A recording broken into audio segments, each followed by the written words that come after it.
तो मेरे अति स्नेही, अति मीठे और कई जन्मों से बिछड़े भाइयों और बहनों, आप कैसे हो जी? और आप सभी कैसे हैं? बढ़िया हैं? ठीक हैं? खुश हैं?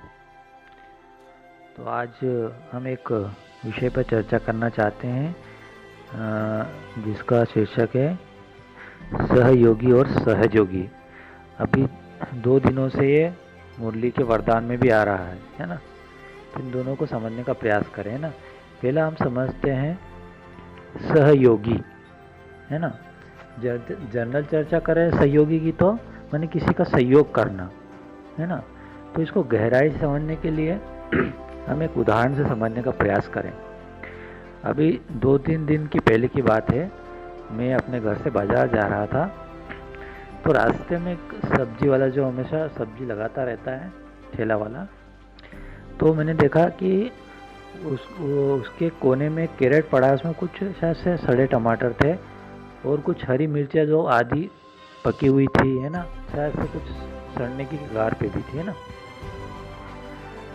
तो कहने का तात्पर्य है कि जैसे एक सब्जी वाला, उसको तो आइडिया रहता है कौन सब्जी कब खराब होगी, क्या होगा, है ना। ठीक है।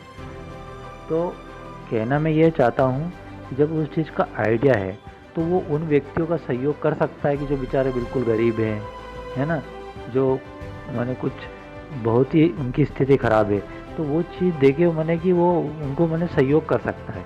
जब वो सहयोग करेगा तो उसको दुआएं मिलेगी, है ना।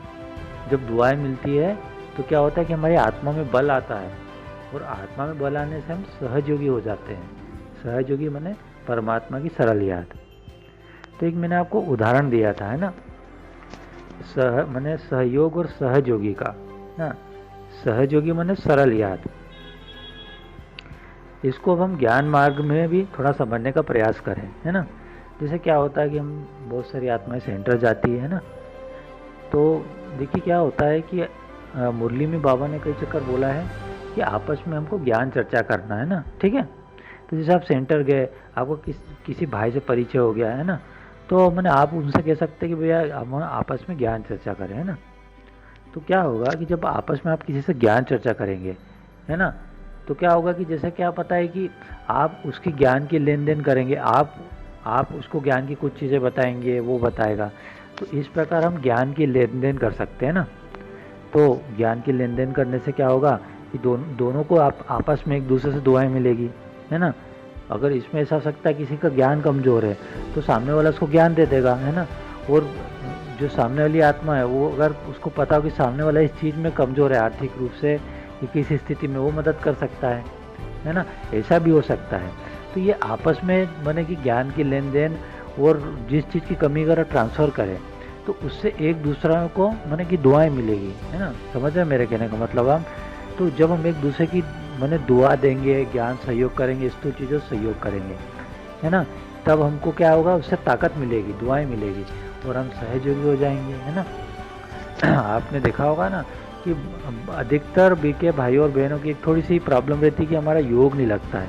तो बाबा ने वही समझाने का प्रयास करा है कि सहयोगी बनोगे तभी सहयोगी बन पाएंगे। तो ये थोड़ी बहुत चर्चा है, और इस पे आपके क्या विचार हैं मुझे ज़रूर बताइए। और ये वीडियो अगर किसी के काम आ जाए तो ज़रूर शेयर कीजिए। साथ में वरदान और स्लोगन की क्लासेस ली जाती है, इससे बहुत ही आत्माओं को फ़ायदा हुआ है। वास्तव में भी एक ज्ञान चर्चा ही है ना, जो हमको बाबा हमको बताता है। तो अच्छा, मिलते रहेंगे। ओके, ओम शांति।